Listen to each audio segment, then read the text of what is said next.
Hello again, you guys. It's Carly from the Poetry of Nice, and today I have another weekly comments roundup for you all. Real quick before I start, if you are new to this channel, welcome. It is so nice to have you here. This is a channel all about reselling online. I sell on Etsy, Poshmark and eBay.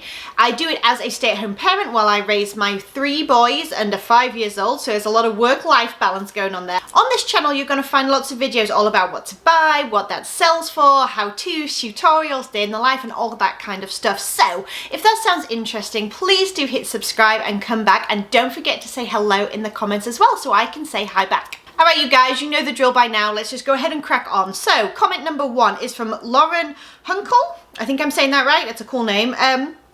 Hey, I love your video. Since you mentioned asking questions, I've been wondering how you search style numbers. Do you just pop the brand and the number into Google? It might be a dumb question, but it's been confusing me a bit. There are no dumb questions, first of all. This is new to a lot of people, I'm sure. Yes. So there are certain brands where they do have the style number on the inner tag. Some that come to mind are like J. Crew and Madewell, which is under the same umbrella. I know Toad & Company does, Athleta does. Let me think. Gosh, there are so many, and essentially when you get an item and you're wondering what it is, you can always go ahead and check that little tag inside and see if there's any information there. So what I do is I take that number, or perhaps it's like a shortened style name or something like that, and I go ahead and I pop it into Google, just like you said, with the brand.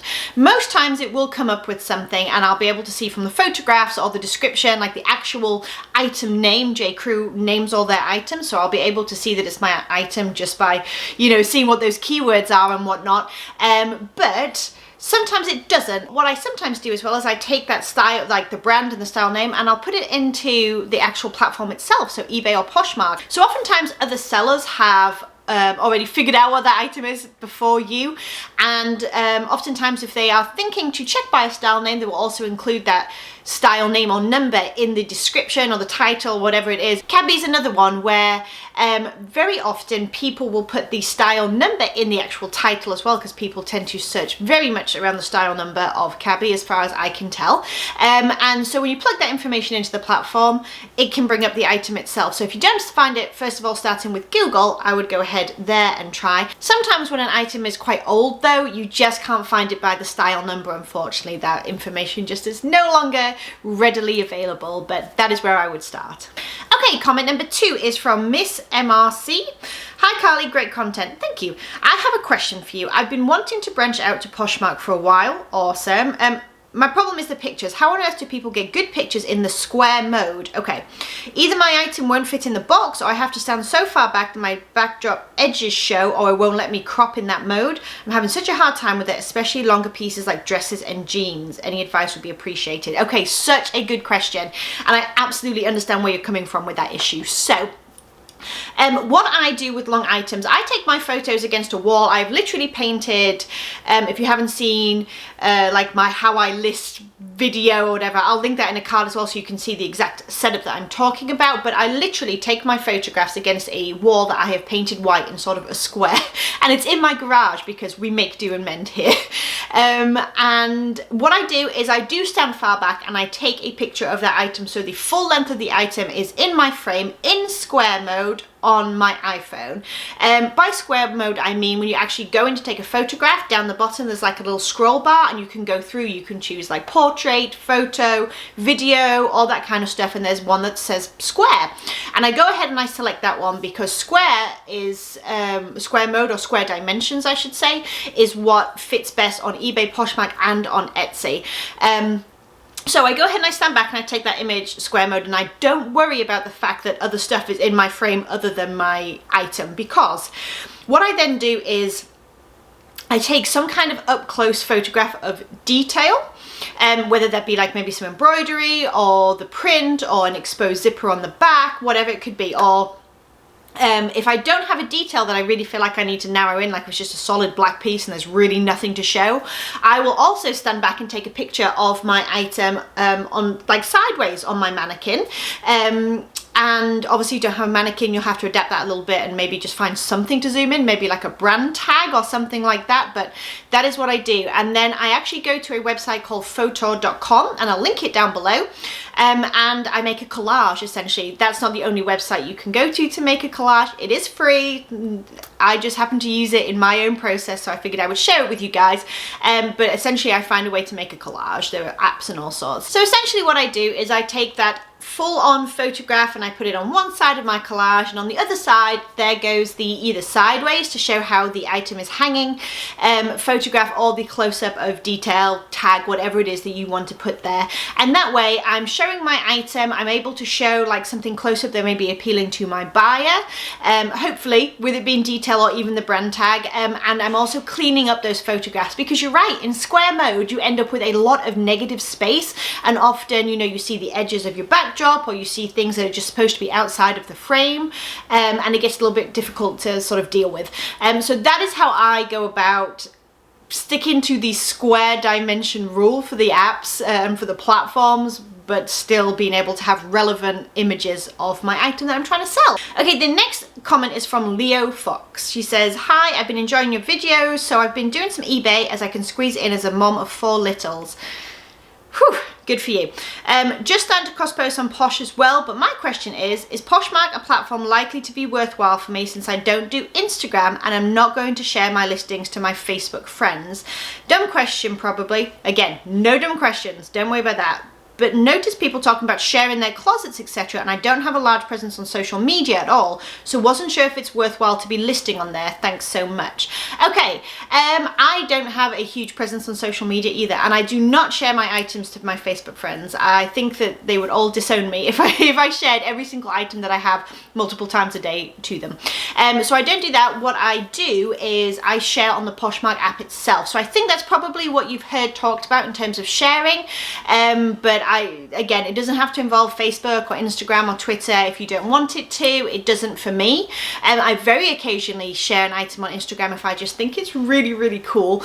And I tend to share to Pinterest only because I can share it. I feel like that is a that as a platform is less sort of intrusive to people's personal feed, I think. Personal opinion again. So when you list on Poshmark, you can go ahead and toggle on share to Pinterest right at the end of the listing. When you make it live, that's what you can do. You can turn that on, connect it to your own Pinterest, and you can share it there. So that's a step that I take because there's almost no friction for me to do that. It's super easy and it just gets my items out to another platform. Other than that, I share on the Poshmark app alone. So what you're going to do is go into your closet. I start from the bottom to the top, just because then it keeps it in order. And I do not share items that are not for sale or that have already sold, just because that's a little bit redundant. And I literally, one by one, you're going to click on your item. There's like a little square that looks like an arrow chasing an arrow. It's the only way that I can really describe it. You're going to click on that and say share to my followers, and you're going to do that for every single item in your closet. And like I said, bottom to the top, share them all, and that is sharing your closet. And what that's going to do is it's going to take your items and it's going to put them into basically the news feed of all of your followers. There's some tricks as well, like some people will go into the item itself and do edit and then scroll down, list, and without changing anything about the listing, and supposedly that helps you in terms of being relevant for items that are just listed. But if you're sharing an item, it should come up as relevant in the just shared feed as well. So when somebody searches an item, you're able to filter. Say I was looking for, oh gosh, I don't know, a pair of rag and bone jeans. Well, when I first search, it's going to automatically filter me for like my size potentially if I've set that up, and also as just shared. So basically the most recently active item. So if you're sharing and someone's searching for it, yours is going to come up at the top for them. Now they could go ahead and adjust that filter to like highest price, lowest price, whatever they want to do. But that's why sharing is also effective, is it can get your item in front of more eyes as and when people are shopping actively on the Poshmark app. Anyway, I hope that made a little bit more sense in terms of what sharing is on Poshmark and how it can potentially help you. Okay, so the next comment is from Elizabeth Bokta, and she says, "Hey, just stumbled on your channel while researching things for reselling. Quick question, how do you deal with the anxiety of initially investing in inventory when you haven't started selling?" I spent a few $100 on clothes, which are supposedly good brands, but nothing is sold yet and it's making me nervous. I've done all the usual tips of sharing, following, interacting with the app, etc. I guess I just want assurance I'm not making a huge mistake. Okay, so when I first started selling online about 4 years ago, I started with $200 as an initial investment. And I started selling on eBay. Poshmark came for me almost a year ago. I'm almost at a year on Poshmark now. And I started with Etsy also around about the same time as eBay, give or take. And so the $200, I bought inventory, and you're right, it can take some time to get things moving. What I would suggest is, one of the best things that you can do, as well as the sharing and the following and things like that, sharing most prominently, make sure you're sharing at the right times. So during a party is usually good, like a posh party, because the app overall is just usually a little bit more active because other people are involved in the party as well. Or I think, oh gosh, now it varies. Everybody has their own opinion. I personally find that sharing in the morning first thing helps me, and absolutely at night as well. I make a lot of my sales at nighttime when people are home and just kind of browsing through the apps. It is a social app after all. And so I do tend to prioritize sharing my closet at night. So make sure you're doing it during the right times, if and when you can, whatever they may be. And I would also say the consistency of like listing every single day is really something that can help as well. So whether or not there's some things like from your own closet that you can start to pull, that you're ready to part with, and that way even if you list like 1 or 2 things a day, that consistency is happening for you. And also, if you can't do that, go in and maybe like relist 1 or 2 items a day, so that you're kind of freshening those listings as you're learning new keywords, or your photography is improving. Feel free to go back into those initial listings from your very first investment and go ahead and sort of revamp them, because you know, everybody, as we learn more and our skills improve and all that kind of stuff, we can go back in and we can essentially improve those listings, make them better for SEO, and make them more attractive to a buyer. So those would be my top tips. And otherwise, I guess just hang in there, just share, have a little, you know, a little faith. I am sure that if you have done a bit of research and you've got some good brands and you remain active and consistent, that you will start to get those sales rolling in. So good luck. Okay, next comment is from Pamela Bowman, and she says, need help. Okay. How can you tell if a pair of jeans or t-shirts or fisherman style sweaters are men's or women's? Oh, good question. I know how to tell with a button-up shirt, but not the others. Ladies like to wear any type of jeans or oversized shirts, sweaters, etc. So how do you cross-market these items to both sexes? Posh and eBay does not have a unisex clothing category, only men's or women's. Would you suggest listing an item twice, once under each sex? Help. No, I would not suggest listing one item twice, only because that becomes complicated trying to keep track of what you have listed in both categories, and the potential for selling that item twice accidentally, either on the same app platform or potentially on other platforms as well. I know myself, I probably couldn't keep up with that, so I wouldn't really advise it, but I see where you're going with that thought process. So I sell a lot of vintage clothing. If you're new here, I do contemporary clothing, and I also do a lot of vintage clothing as well. And with vintage clothing, I sell a lot of like menswear, I suppose you could say, like maybe oversized sweaters or even just shirts and things like that, that I style so that it's more appropriate for a woman, like tied in front and like tab sleeves and, well, rolled sleeves and all that kind of stuff. And you're right, it gets a little bit complicated when you're like, I know that I have a men's item, but I really want to be able to market it both ways. So on Poshmark, I pretty much, unless it is exclusively a men's item, like a newer men's item or whatever, and it just wouldn't really be appropriate fit-wise for a woman, I will list it under women's. But I will make sure in my listing to be very clear that this is either not defined as a men's or a woman's, or it's not specifically for a woman's, it has a unisex fit, and I will point my buyers towards all of the measurements to make sure that they know that this is not specifically a woman's item, it's just a vintage garment. See the measurements, do as you will, is essentially how I go about that. So when it comes to eBay, I sort of go back and forth with how to list vintage items, if I'm honest. I will usually pick which gender I think I'm marketing an item to. So, you know, if I have a vintage item, but I've, you know, knotted it and tied it, and I've sort of decided that I'm going to be marketing more towards like women or whatever, I'm probably going to list it under women's. But in my store categories, I may put it under both vintage women's clothing and vintage men's clothing. And let me also say, disclaimer, that when I style my items, I always include a photo in the listing on both both platforms of the item unstyled, so just hanging as it would naturally, just so people completely understand what it is that they're buying as well visually.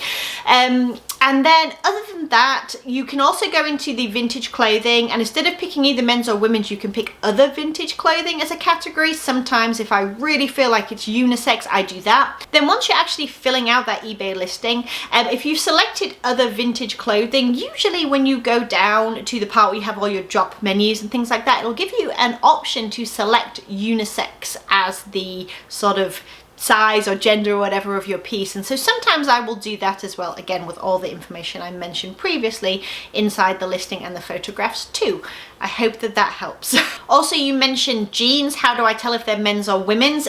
Usually the pockets on men's jeans are much deeper, front and back. I don't know if they have more to hold than we do or what it is, but women's tend to be a lot more shallow. So often you can start by sort of popping your hand in and seeing exactly how deep it is. That gives you an indication initially.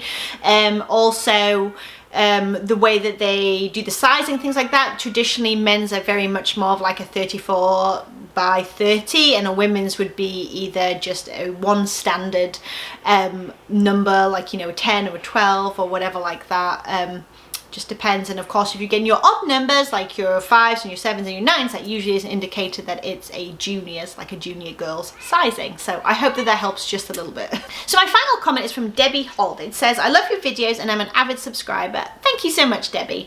However, your whole success on most of these sales is basically that you were able to source them for around 50 cents.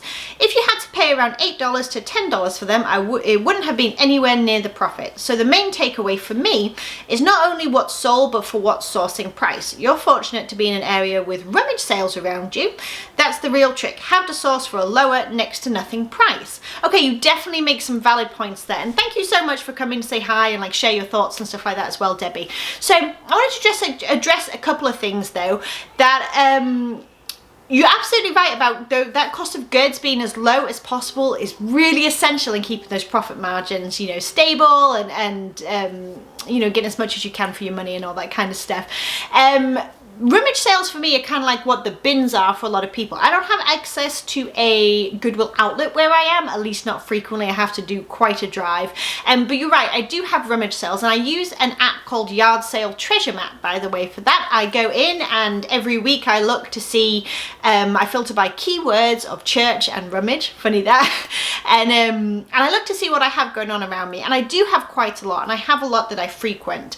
I will say that I do put quite a lot of time and effort into finding those kinds of sales. So I'll start there, but I'll also go to Facebook and I'll take a look at, you know, events, rummage sale events up near me. I'll do some research. I'll even reach out personally to some of the churches in my area, and whether they've had one before or they haven't had one, I will go ahead and call them and see if they do anything. So I'm doing a little bit of like background work there.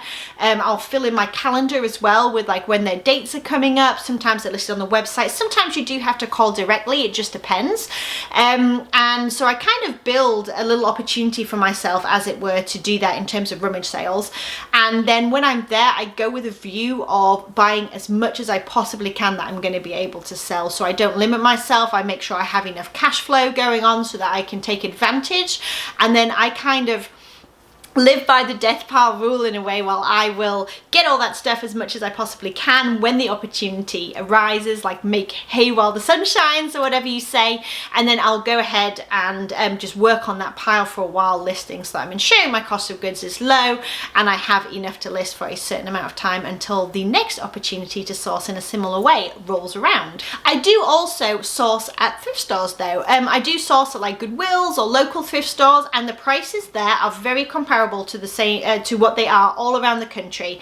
I think my like shirts and stuff are $4.99, my jeans are $6.99, my dresses are $6.99, my shoes are anywhere from like $3.99 to the sky's the limit sometimes, depending on what type of brand they are. If it's Clark's, you've seen my videos before that they price those really, really high. I'm not sure why, but that seems to be a thing all across the Goodwills in my area. Anyway, I digress.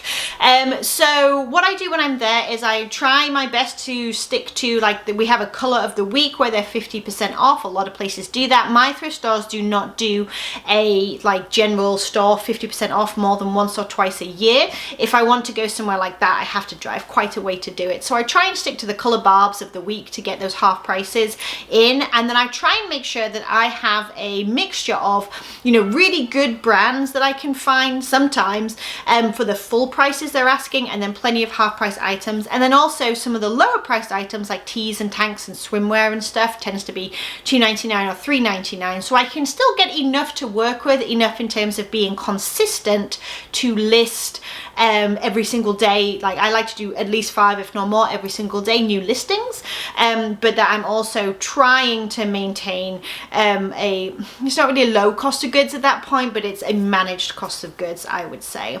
There's also things like loyalty cards that you can look into for your thrift stores, and I would also recommend calling again around your local thrift stores and asking them about loyalty programs or sales, like holiday sales and things like that they come up that you may not have seen advertised yet. Last but not least is things like yard sales. It's a little bit more work, it's a little bit more driving, but when the sun comes out, most places do have some yard sales and garage sales, and definitely neighborhood sales that you can go to as well. Just have to kind of look ahead. Again, Yard Sale Treasure Map is a great resource for that, and sort of schedule it in and know that when you're going out to buy sort of as much as you can, and obviously it has to be good enough to sell. You know, it has to be a decent stuff, but if you can get it for a lower price and that's what you're concerned about, is keeping your cost of goods low, then definitely go with a mindset to kind of load up as and when the opportunity arises.